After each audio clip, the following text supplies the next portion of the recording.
आइए सुनते हैं प्रेमचंद की कहानी दो बैलों की कथा। जानवरों में गधा सबसे ज्यादा बुद्धिमान समझा जाता है। जब हम किसी आदमी को पहले दर्जे का बेवकूफ कहते हैं तो उसे गधा कहते हैं। गधा सचमुच बेवकूफ है या उसके सीधेपन, उसकी निरापद सहिष्णुता ने उसे यह पदवी दे दी है, इसका निश्चय नहीं किया जा सकता। गाय सींग मारती है। ब्याई हुई गाय तो अनायास ही सिंहनी का रूप धारण कर लेती है। कुत्ता भी बहुत गरीब जानवर है, लेकिन कभी कभी उसे भी क्रोध आ ही जाता है। किंतु गधे को कभी क्रोध करते नहीं देखा, न सुना। जितना चाहो गरीब को मारो, चाहे जैसी खराब सड़ी हुई घास सामने डाल दो, उसके चेहरे पर कभी असंतोष की छाया भी नहीं दिखाई देगी। बैसाख में चाहे एक आध बार कुलेल कर लेता है, पर हमने तो उसे कभी खुश होते नहीं देखा। उसके चेहरे पर स्थायी विषाद स्थायी रूप से छाया रहता है। सुख दुख, हानि लाभ, किसी दशा में उसे बदलते नहीं देखा। ऋषियों मुनियों के जितने गुण हैं, वे सभी उसमें पराकाष्ठा को पहुंच गए हैं, पर आदमी उसे बेवकूफ कहता है। सद्गुणों का इतना अनादर। कदाचित सीधापन संसार के लिए उपयुक्त नहीं है। देखिए ना, भारतवासियों की अफ्रीका में क्या दुर्दशा हो रही है। क्यों अमेरिका में उन्हें घुसने नहीं दिया जाता। बेचारे शराब नहीं पीते, 4 पैसे कुछ समय के लिए बचाकर रखते हैं, जी तोड़कर काम करते हैं, किसी से लड़ाई झगड़ा नहीं करते, 4 बातें सुनकर गम खा जाते हैं, फिर भी बदनाम हैं। कहा जाता है वे जीवन के आदर्श को नीचा करते हैं। अगर वे ईंट का जवाब पत्थर से देना सीख जाते तो शायद सभ्य कहलाने लगते। जापान की मिसाल सामने है। एक ही विजय ने उसे संसार की सभ्य जातियों में गण्य बना दिया। लेकिन गधे का एक छोटा भाई और भी है, जो उससे कम गधा, और वह है बैल। जिस अर्थ में हम गधा का प्रयोग करते हैं, कुछ उसी से मिलते जुलते अर्थ में बछिया के ताऊ का भी प्रयोग करते हैं।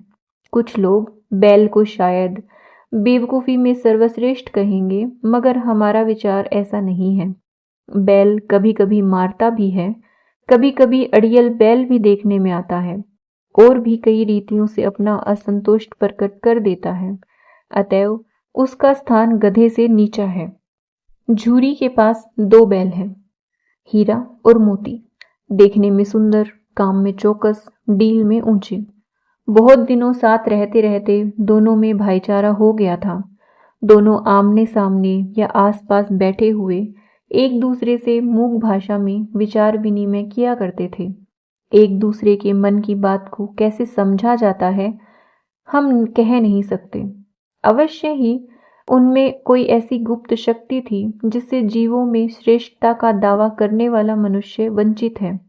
दोनों एक दूसरे को चाटकर सूंघकर अपना प्रेम प्रकट करते। कभी कभी दोनों सींग भी मिला लिया करते थे, विग्रह के नाते से नहीं, केवल विनोद के भाव से, आत्मीयता के भाव से। जैसे दोनों में घनिष्ठता होते ही धोल धप्पा होने लगता है। इसके बिना दोस्ती कुछ फुसफुसी, कुछ हल्की सी रहती है, फिर ज्यादा विश्वास नहीं किया जा सकता। जिस वक्त ये दोनों बैल हल या गाड़ी में जोत दिए जाते थे और गर्दन हिला हिला कर चलते, उस समय हर एक की चेष्टा होती कि ज्यादा से ज्यादा बोझ मेरी ही गर्दन पर रहे। दिन भर के बाद दोपहर या शाम को दोनों खुलते तो एक दूसरे को चाट चूट कर अपनी थकान मिटा लिया करते। नांद में खली भूसा पड़ जाने के बाद दोनों साथ उठते, साथ नांद में मुंह डालते और साथ ही बैठते थे। एक मुंह हटा लेता तो दूसरा भी हटा लेता था। संयोग की बात है, झूरी ने एक बार गोई को ससुराल भेज दिया। बैलों को क्या मालूम वे कहाँ भेजे जा रहे हैं, समझे। मालिक ने हमें बेच दिया। अपना यूं बेचा जाना उन्हें अच्छा लगा या बुरा, कौन जाने, पर झूरी के साले गया को घर तक गोई ले जाने में दांतों पसीना आ गया। पीछे से हाँकता तो दोनों दाएं बाएं भागते, पगहिया पकड़कर आगे से खींचता तो दोनों पीछे की ओर जोर लगाते, मारता तो दोनों सींग नीची करके हुंकारते। अगर ईश्वर ने उन्हें वाणी दी होती तो झूरी से पूछते, तुम हम गरीबों को क्यों निकाल रहे हो। हमने तो तुम्हारी सेवा करने में कोई कसर नहीं उठा रखी। अगर इतनी मेहनत से काम ना चलता था तो और काम ले लेते। हमें तो तुम्हारी चाकरी में मर जाना कबूल था। हमने कभी दाने चारे की शिकायत नहीं की। तुमने जो कुछ खिलाया वह सिर झुकाकर खा लिया। फिर तुमने हमें इस जालिम के हाथ क्यों बेच दिया? संध्या समय दोनों बैल अपने नए स्थान पर पहुंचे। दिन भर के भूखे थे, लेकिन जब नांद में लगाए गए तो एक ने भी उसमें मुंह नहीं डाला। दिल भारी हो रहा था। जिसे उन्होंने अपना घर समझ रखा था, आज वह उनसे छूट गया। यह नया घर, नया गांव, नए आदमी उन्हें बेगाने लगते थे। दोनों ने अपनी मूक भाषा में सलाह की, एक दूसरे को कनखियों से देखा और लेट गए। जब गांव में सोता पड़ गया तो दोनों ने जोर मारकर पगहा तुड़ा डाले और घर की तरफ चले। पगहे बहुत मजबूत थे। अनुमान न हो सकता था कि कोई बैल उन्हें तोड़ सकेगा, पर इन दोनों में इस समय दूनी शक्ति आ गई थी। एक एक झटके में रस्सियां टूट गई। झूरी प्रातःकाल सोकर उठा तो देखा कि दोनों बैल चरनी पर खड़े हैं। दोनों की गर्दनों में आधा आधा गराव लटक रहा था। घुटने तक पांव कीचड़ से भरे हैं और दोनों की आंखों में विद्रोह में स्नेह झलक रहा है। झूरी बैलों को देखकर स्नेह से गदगद हो गया। दौड़कर उन्हें गले लगा लिया। प्रेमालिंगन और चुंबन का वह दृश्य बड़ा ही मनोहर था। घर और गांव के लड़के जमा हो गए और तालियां बजा बजाकर उनका स्वागत करने लगे। गांव के इतिहास में यह घटना अभूतपूर्व न होने पर भी महत्वपूर्ण थी। बाल सभा ने निश्चय किया, दोनों पशु वीरों का अभिनंदन पत्र देना चाहिए। कोई अपने घर से रोटियां लाया, कोई गुड़, कोई चोकर, कोई भूसी। एक बालक ने कहा, ऐसे बैल किसी के पास ना होंगे। दूसरे ने समर्थन किया, इतनी दूर से दोनों अकेले चले आए। तीसरा बोला, बैल नहीं है, उस जन्म के आदमी हैं। इसका प्रतिवाद करने का किसी को साहस नहीं हुआ। झूरी की स्त्री ने बैलों को द्वार पर देखा तो जल उठी। बोली, कैसे नमक हराम बैल है, एक दिन भी वहां काम ना किया, भाग खड़े हुए। झूरी अपने बैलों पर यह आक्षेप न सुन सका। नमक हराम क्यों है? दाना चारा ना दिया होगा तो क्या करते? स्त्री ने रोब के साथ कहा, बस तुम ही तो बैलों को दाना खिलाते हो, और तो सभी पानी पिला पिला कर रखते हैं। झूरी ने चिढ़ाया, चारा मिलता तो क्यों भागते? स्त्री चिढ़ गई, भागे इसलिए कि वे लोग तुम जैसे बुद्धुओं की तरह बैल को सहलाते नहीं हैं, खिलाते हैं तो रगड़कर जोतते भी हैं। ये दोनों ठहरे कामचोर भाग निकले। अब देखूं कहां से खली और चोकर मिलता है। सूखे भूसे के सिवा कुछ न दूंगी, खाएं चाहे मरे। वही हुआ। मजूर की बड़ी ताकीद की गई और बैलों को खाली सूखा भूसा दिया जाए। बैलों ने नांद में मुंह डाला तो फीका फीका, ना कोई चिकनाहट ना कोई रस। क्या खाएं? आशा भरी आंखों से द्वार की ओर ताकने लगे। झूरी ने मजूर से कहा, थोड़ी सी खली क्यों नहीं डाल देता बे? मालकिन मुझे मार ही डालेगी। चुराकर डाला? ना दादा, पीछे से तुम भी उन्हीं की सी कहोगे। दूसरे दिन झूरी का साला फिर आया और बैलों को ले चला। अब कि उसने दोनों को गाड़ी में जोता। 2-4 बार मोती ने गाड़ी को खाई में गिराना चाहा, पर हीरा ने संभाल लिया। वह ज्यादा सहनशील था। संध्या समय घर पहुंचकर उसने दोनों को मोटी रस्सियों से बांधा और कल की शरारत का मजा चखाया। फिर वही सूखा भूसा डाल दिया। अपने दोनों बालों को खली चुनी सब कुछ दी। दोनों बैलों का ऐसा अपमान कभी न हुआ था। झूरी ने उन्हें फूल की छड़ी से भी नहीं छुआ था। उनकी टिटकार पर दोनों उड़ने लगते थे। यहाँ मार पड़ी। आहत सम्मान की व्यथा तो थी ही, उस पर मिला सूखा भूसा। नांद की तरफ आंखें तक ना उठाई। दूसरे दिन गया ने बैलों को हल में जोता, पर इन दोनों ने जैसे पांव ना उठाने की कसम खा ली थी। वह मारते मारते थक गया, पर दोनों ने पांव न उठाया। एक बार जब उस निर्दयी ने हीरा की नाक पर खूब डंडे जमाए तो मोती को गुस्सा काबू से बाहर हो गया। हल लेकर भागा। हल, रस्सी, जुआ, जोत सब टूट टाट कर बराबर हो गया। गले में बड़ी बड़ी रस्सियां ना होती तो दोनों पकड़ाई में ना आते। हीरा ने मूक भाषा में कहा। भागना व्यर्थ है। मोती ने उत्तर दिया। तुम्हारी तो इसने जान ही ले ली थी, अब की बड़ी मार पड़ेगी।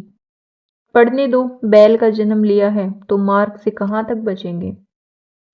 गया 2 आदमियों के साथ दौड़ा आ रहा था, दोनों के हाथों में लाठियां हैं। मोती बोला, कहो तो दिखा दूं मजा, मैं भी लाठी लेकर आ रहा है। हीरा ने समझाया, नहीं भाई, खड़े हो जाओ। मुझे मारेगा तो मैं 1-2 को गिरा दूंगा। नहीं, हमारी जाति का यह धर्म नहीं है। मोती दिल में ऐंठ कर रह गया। गया आ पहुंचा और दोनों को पकड़कर ले चला। कुशल हुई कि उसने इस वक्त मारपीट ना की, नहीं तो मोती पलट पड़ता। उसके तेवर देखकर गया और उसके सहायक समझ गए कि इस वक्त टाल जाना ही भलमनसाहत है। आज दोनों के सामने फिर वही सूखा भूसा लाया गया। दोनों चुपचाप खड़े रहे। घर में लोग भोजन करने लगे। उस वक्त छोटी सी लड़की 2 रोटियां लिए निकली और दोनों के मुंह में देकर चली गई। उस एक रोटी से इनकी भूख तो क्या शांत होती, पर दोनों के हृदय को मानो भोजन मिल गया। यहाँ भी किसी सज्जन का वास है। लड़की भैरों की थी, उसकी माँ मर चुकी थी। सौतेली माँ उसे मारती रहती थी, इसीलिए इन बैलों से एक प्रकार की आत्मीयता हो गई थी। दोनों दिन भर जोते जाते, डंडे खाते, अड़ते, शाम को थान पर बांध दिए जाते और रात को वही बालिका उन्हें 2 रोटियां खिला जाती। प्रेम के इस प्रसाद की यह बरकत थी कि 2-2 गाल सूखा भूसा खाकर भी दोनों दुर्बल ना होते थे। मगर दोनों की आंखों में रोम रोम में विद्रोह भरा हुआ था। एक दिन मोती ने मूक भाषा में कहा, अब तो नहीं सहा जाता हीरा। क्या करना चाहते हो? एकाध को सींगों पर उठाकर फेंक दूंगा। लेकिन जानते हो, वह प्यारी लड़की जो हमें रोटियां खिलाती है, उसी की लड़की है जो इस घर का मालिक है। यह बेचारी अनाथ हो जाएगी तो मालकिन को फेंक दूं, वही तो इस लड़की को मारती है। लेकिन औरत जात पर सींग चलाना मना है, यह भूल जाते हो। तुम तो किसी तरह निकलने ही नहीं देते। बताओ, तुड़ाकर भाग चले। हाँ, यह मैं स्वीकार करता हूं, लेकिन इतनी मोटी रस्सी टूटेगी कैसे? इसका एक उपाय है, पहले रस्सी को थोड़ा चबा लो, फिर एक झटके में जाती है। रात को जब बालिका रोटियां खिलाकर चली गई तो दोनों रस्सियां चबाने लगे, पर मोटी रस्सी मुंह में ना आती थी। बेचारे बार बार जोर लगाकर रह जाते थे। सहसा घर का द्वार खुला और वह लड़की निकली। दोनों सिर झुकाकर उसका हाथ चाटने लगे। दोनों की पूंछें खड़ी हो गई। उसने उनके माथे सहलाए और बोली, खोल देती हूँ, चुपके से भाग जाओ, नहीं तो ये लोग मार डालेंगे। आज घर में सलाह हो रही थी कि इनकी नाकों में नाथ डाल दी जाए। उसने गराव खोल दिया, पर दोनों चुपचाप खड़े रहे। मोती ने मूक भाषा में पूछा, अब चलते क्यों नहीं? हीरा ने कहा, चलें तो, लेकिन कल इस अनाथ पर आफत आएगी, सब इसी पर संदेह करेंगे। सहसा बालिका चिल्लाई, दोनों फूफा वाले बैल भागे जा रहे हैं। ओ दादा, दादा, दोनों बैल भागे जा रहे हैं। ओ दादा, दादा, दोनों बैल भागे जा रहे हैं, जल्दी दौड़ो। गया हड़बड़ाकर भीतर से निकला और बैलों को पकड़ने चला। वे दोनों भागे। गया ने पीछा किया और भी तेज हुए। गया ने शोर मचाया, फिर गांव के कुछ आदमियों को भी साथ लेने के लिए लौटा। दोनों मित्रों को भागने का मौका मिल गया। सीधे दौड़ते चले गए, यहां तक कि मार्ग का ज्ञान न रहा। जिस परिचित मार्ग से आए थे उसका यहाँ पता ना था। नए नए गांव मिलने लगे। तब दोनों एक खेत के किनारे खड़े होकर सोचने लगे, अब क्या करना चाहिए। हीरा ने कहा, मुझे मालूम होता है, राह भूल गए। तुम भी बेतहाशा भागे, वहीं उसे मार गिराना था।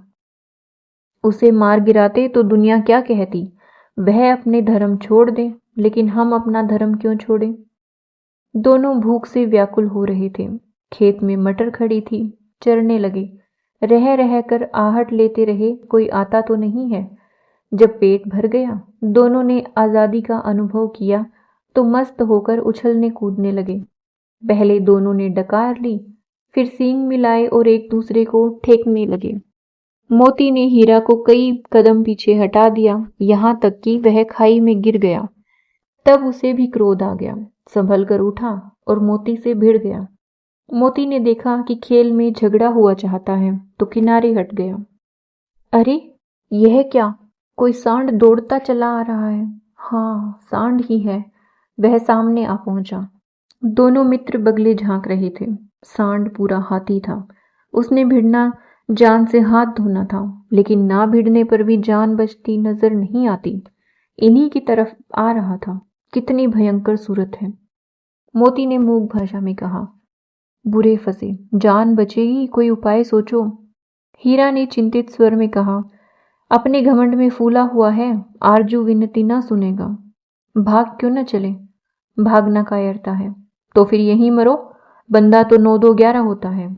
और जो दौड़ाए तो फिर कोई उपाय सोचो जल्द।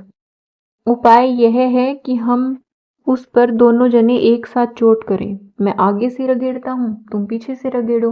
दोहरी मार पड़ेगी तो भाग खड़ा होगा। मेरी ओर झपटे, तुम बगल से पेट में सींग घुसेड़ देना। जान जोखिम है पर दूसरा उपाय नहीं। दोनों मित्र जान हथेली पर लेकर लपके। सांड को भी श्रृंखलित शत्रुओं से लड़ने का तजुर्बा ना था। वह तो एक शत्रु से मल्ल युद्ध करने का आदी था। ज्यों ही हीरा पर झपटा, मोती ने पीछे से दौड़ाया। सांड उसकी तरफ मुड़ा तो हीरा ने रगेड़ा। सांड चाहता था कि एक एक करके दोनों को गिरा दे, पर ये दोनों भी उस्ताद थे। उसे वह अवसर ना देते थे। एक बार सांड झल्लाकर हीरा का अंत कर देने के लिए चला कि मोती ने बगल से आकर उसके पेट में सींग भोंक दिया। सांड क्रोध में आकर पीछे फिरा तो हीरा ने दूसरे पहलू में सींगें घुपो दी। आखिर बेचारा जख्मी होकर भागा और दोनों मित्रों ने दूर तक उसका पीछा किया, यहाँ तक कि सांड बेदम होकर गिर पड़ा। तब दोनों ने उसे छोड़ दिया। दोनों मित्र जीत के नशे में झूमते चले जाते थे। मोती ने सांकेतिक भाषा में कहा, मेरा जी चाहता था बच्चा को मार ही डालूं। हीरा ने तिरस्कार किया। गिरे हुए बैरी पर सींग न चलाना चाहिए। यह सब ढोंग है। बैरी को मारना चाहिए कि फिर ना उठे। अब घर कैसे पहुंचोगे वो सोचो। पहले कुछ खा लें तो सोचें। सामने मटर का खेत था ही। मोती उसमें घुस गया। हीरा मना करता रहा पर उसने एक ना सुनी। अभी 2 ही 4 ग्रास खाए थे कि आदमी लाठियां लिए दौड़ पड़े और दोनों मित्रों को घेर लिया। हीरा तो मेड़ पर था, निकल गया। मोती सिंचे हुए खेत में था। उसके खुर कीचड़ में धंसने लगे, ना भाग सका, पकड़ लिया। हीरा ने देखा संगी संकट में है तो लौट पड़ा। फंसेंगे तो दोनों फंसेंगे। रखवालों ने उसे भी पकड़ लिया। प्रातःकाल दोनों मित्र कांची होश में बंद कर दिए गए। दोनों मित्रों को जीवन में पहली बार ऐसा साबिका पड़ा था कि सारा दिन बीत गया और खाने को एक तिनका भी ना मिला। समझ में ना आता था यह कैसा स्वामी है। इससे तो गया फिर भी अच्छा था। यहाँ कई भैंसें थी, कई बकरियां, कई घोड़े, कई गधे, पर किसी के सामने चारा ना था। सब जमीन पर मुर्दों की तरह पड़े थे। कई तो इतने कमजोर हो गए थे कि खड़े भी ना हो सकते थे। सारा दिन मित्र फाटक की ओर टकटकी लगाए रहते, पर कोई चारा लेकर न आता दिखाई दिया। तब दोनों ने दीवार की नमकीन मिट्टी चाटनी शुरू की, पर इससे क्या तृप्ति होती। रात को भी जब कुछ भोजन ना मिला तो हीरा के दिल में विद्रोह की ज्वाला दहक उठी। मोती से बोला, अब नहीं रहा जाता मोती। मोती ने सिर लटकाए हुए जवाब दिया, मुझे तो मालूम होता है कि प्राण निकल रहे हैं। आओ दीवार तोड़ डालें। मुझसे तो अब कुछ नहीं होगा। बस इसी बूते पे अकड़ते थे। सारी अकड़ निकल गई। बाड़े की दीवार कच्ची थी। हीरा मजबूत तो था ही, अपने नुकीले सींग दीवार में गड़ा दिए और जोर मारा तो मिट्टी का एक चिप्पड़ निकल आया। फिर तो उसका साहस बढ़ा। उसने दौड़ दौड़ कर दीवार पर चोटें की और हर चोट में थोड़ी थोड़ी मिट्टी गिराने लगा। उसी समय काजी हौस का चौकीदार लालटेन लेकर जानवरों की हाजिरी लेने आ निकला। हीरा का उद्दंडपन देखकर उसे कई डंडे जमाए और मोटी सी रस्सी से बांध दिया। मोती ने पड़े पड़े कहा, आखिर मार खाई, क्या मिला? अपने बूते भर का जोर तो मार दिया। ऐसा जोर मारना किस काम का कि और बंधन में पड़ गए। जोर तो मारता ही जाऊंगा, चाहे कितने ही बंधन में पड़ जाए। जान से हाथ धोना पड़ेगा। कुछ परवाह नहीं, यूं भी तो मरना ही है। सोचो, दीवार खुद जाती तो कितनी जानें बच जाती। कितने भाई यहाँ बंद हैं, किसी की देह में जान नहीं। 2-4 दिन यही हाल रहा तो मर जाएंगे। हाँ, यह बात तो है। अच्छा, तो ला फिर मैं भी जोर लगाता हूँ। मोती ने भी दीवार में सींग मारा, थोड़ी सी मिट्टी गिरी और फिर हिम्मत बढ़ी। फिर तो वह दीवार में सींग लगाकर इस तरह जोर करने लगा मानो किसी प्रतिद्वंदी से लड़ रहा है। आखिर कोई 2 घंटे की जोर आजमाई के बाद दीवार ऊपर से लगभग 1 हाथ गिर गई। उसने दूनी शक्ति से दूसरा धक्का मारा तो आधी दीवार गिर पड़ी। दीवार का गिरना था कि अधमरे से पड़े हुए सभी जानवर चेत उठे। तीनों घोड़ियां सरपट भाग निकली, फिर बकरियां निकली, इसके बाद भैंस भी खसक गई, पर गधे अभी तक ज्यों के त्यों खड़े थे। हीरा ने पूछा, तुम क्यों नहीं भाग जाते? एक गधे ने कहा, जो कहीं फिर पकड़ लिए जाएं। तो क्या हर्ज है, अभी तो भागने का अवसर है। हमें तो डर लगता है, हम यहीं पड़े रहेंगे। आधी रात से ऊपर जा चुकी थी। दोनों गधे अभी तक खड़े सोच रहे थे कि भागे या ना भागे, और मोती अपने मित्र की रस्सी तोड़ने में लगा हुआ था। जब वह हार गया तो हीरा ने कहा, तुम जाओ, मुझे यहीं पड़ा रहने दो, शायद कहीं भेंट हो जाए। मोती ने आंखों में आंसू लाकर कहा, तुम मुझे इतना स्वार्थी समझते हो हीरा?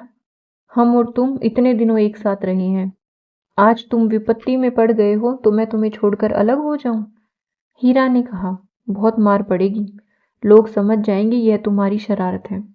मोती ने गर्व से बोला, जिस अपराध के लिए तुम्हारे गले में बंधन पड़ा, उसके लिए अगर मुझे मार पड़े तो क्या चिंता। इतना तो हो ही गया कि 9-10 प्राणियों की जान बच गई, वे सब तो आशीर्वाद देंगे। यह कहते हुए मोती ने दोनों गधों को सींगों से मार मार कर बाड़े से बाहर निकाला और तब अपने बंधु के पास आकर सो रहा। भोर होते ही मुंशी और चौकीदार तथा अन्य कर्मचारियों में कैसी खलबली मची, इसके लिखने की जरूरत नहीं। बस इतना ही काफी है कि मोती की खूब मरम्मत हुई और उसे भी मोटी रस्सी से बांध दिया गया। 1 सप्ताह तक दोनों मित्र वहां बंधे पड़े रहे। किसी ने चारे का एक तृण भी ना डाला। हाँ, एक बार पानी दिखा दिया जाता था, यही उनका आधार था। दोनों इतने दुर्बल हो गए थे कि उठा तक नहीं जाता था। ठठरियां निकल आई थी। एक दिन बाड़े के सामने डुग्गी बजने लगी और दोपहर होते होते वहां 50-60 आदमी जमा हो गए। तब दोनों मित्र निकाले गए और जो लोग उनकी सूरत देखते और मन फीका करके चले जाते। ऐसे मृतक बैलों का कौन खरीदार होता? सहसा एक दड़ियल आदमी, जिसकी आंखें लाल थी और मुद्रा अत्यंत कठोर, आया और दोनों मित्र के कूल्हों में उंगली गोदकर मुंशी जी से बात करने लगा। चेहरा देखकर अंतर्ज्ञान से दोनों मित्रों का दिल कांप उठा। वह क्यों है और क्यों टटोल रहा है, इस विषय में उन्हें कोई संदेह न था। दोनों ने एक दूसरे को भीत नेत्रों से देखा और सिर झुका लिया। हीरा ने कहा, गया कि घर से नाहक भागे, अब तो जान ना बचेगी। मोती ने अश्रद्धा के भाव से उत्तर दिया, कहते हैं भगवान सबके ऊपर दया करते हैं, उन्हें हमारे ऊपर दया क्यों नहीं आती? भगवान के लिए हमारा जीना मरना दोनों बराबर है। चलो अच्छा ही है, कुछ दिन उसके पास तो रहेंगे। एक बार उस भगवान ने उस लड़की के रूप में हमें बचाया था, क्या अब ना बचाएंगे? यह आदमी छुरी चलाएगा, देख लेना। तो क्या चिंता है, मांस खाल सींग हड्डी सब किसी के काम आएगा। नीलाम हो जाने के बाद दोनों मित्र उस दड़ियल के साथ चले। दोनों की बोटी बोटी कांप रही थी। बेचारे पांव तक ना उठा सकते थे, पर भय के मारे गिरते पड़ते भागे जाते थे, क्योंकि वह जरा भी चाल धीमी हो जाने पर डंडा जमा देता था। राह में गायें बैलों का एक रेवड़ हरे भरे हार में चरता नजर आया। सभी जानवर प्रसन्न थे, चिकने चपल। कोई उछलता था, कोई आनंद से बैठा पागुर करता था। कितना सुखी जीवन था इनका, पर कितने स्वार्थी हैं सब। किसी को चिंता नहीं कि उनके 2 भाई बदिक के हाथ कैसे दुखी हैं। सहसा दोनों को ऐसा मालूम हुआ कि परिचित राह है। हाँ, इसी रास्ते से गया उन्हें ले गया था। वही खेत, वही बाग, वही गांव मिलने लगे। प्रतिक्षण उनकी चाल तेज होने लगी। सारी थकान, सारी दुर्बलता गायब हो गई। आह, यह लो, अपना ही हार आ गया। इसी कुएं पर हम पुर चलाने आया करते थे। यही कुआं है। मोती ने कहा, हमारा घर नजदीक आ गया है। हीरा बोला, भगवान की दया है। मैं तो अब घर भागता हूँ। यह जाने देगा? इसे मैं मार गिराता हूँ। नहीं नहीं, दौड़कर थान पर चलो, वहां से आगे हम ना जाएंगे। दोनों उन्मत्त होकर बछड़ों की भांति कुलेले करते हुए घर की ओर दौड़े। वह हमारा थान है। दोनों दौड़कर अपनी थान पर आए और खड़े हो गए। दड़ियल भी पीछे पीछे दौड़ा चला आता था। झूरी द्वार पर बैठा धूप खा रहा था। बैलों को देखते ही दौड़ा और उन्हें बारी बारी से गले लगाने लगा। मित्रों की आंखों से आनंद के आंसू बहने लगे। एक झूरी का हाथ चाट रहा था। दड़ियल ने जाकर बैलों की रस्सी पकड़ ली। झूरी ने कहा, मेरे बैल हैं। तुम्हारे बैल कैसे हैं? मैं मवेशी खाने से नीलाम लिए आता हूँ। मैं तो समझता हूँ चुराए लिए जाते हो। चुपके से चले जाओ, मेरे बैल हैं। मैं बेचूंगा तो बिकेंगे। किसी को मेरे बैल नीलाम करने का क्या अख्तियार है? मैं जाकर थाने में रपट कर दूंगा। मेरे बैल हैं, इसका सबूत यह है कि मेरे द्वार पर खड़े हैं। दड़ियल झल्लाकर बैलों को जबरदस्ती पकड़ ले जाने के लिए बढ़ा। उसी वक्त मोती ने सींग चलाया। दड़ियल पीछे हटा। मोती ने पीछा किया। दड़ियल भागा। मोती पीछे दौड़ा। गांव के बाहर निकल जाने पर वह रुका, पर खड़ा दड़ियल का रास्ता देख रहा था। दड़ियल दूर खड़ा धमकियां दे रहा था, गालियां निकाल रहा था, पत्थर फेंक रहा था, और मोती विजय शूर की भांति उसका रास्ता रोके खड़ा था। गांव के लोग यह तमाशा देखते थे और हंसते थे। जब दड़ियल हारकर चला गया तो मोती अकड़ता हुआ लौटा। हीरा ने कहा, मैं तो डर गया था कि कहीं तुम गुस्से में आकर मार ना बैठो। अब ना आएगा। आएगा तो दूर से ही खबर लूंगा, देखूं कैसे आता है। जो गोली मरवा दे, मर जाऊंगा पर उसके काम ना आऊंगा। हमारी जान को कोई जान ही नहीं समझता, इसीलिए कि हम इतने सीधे हैं। जरा देर में नांदों में खल्ले भूसी, चोकर, दाना भर दिया गया और दोनों मित्र खाने लगे। झूरी खड़ा दोनों को सहला रहा था। वह उनसे लिपट गया। झूरी की पत्नी भी भीतर से दौड़ी दौड़ी आई। उसने आकर दोनों बैलों के माथे चूम लिए।